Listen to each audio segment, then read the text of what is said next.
কবি উৎপল কুমার ধারার কবিতা মোবাইল কেউ ধরবো না।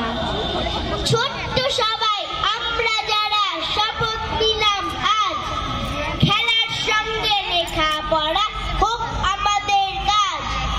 মোবাইলকে আঁকড়ে ধরে সময় নষ্ট করবো না, বাবার পয়সা খরচা করে মোবাইলে নেট ভরবো না। সময় পেলে ছুটবো মাঠে, খেলবো না গেম মোবাইলে, মন দেব সব সহজ পাঠে, দিলাম শপথ সবাই মিলে।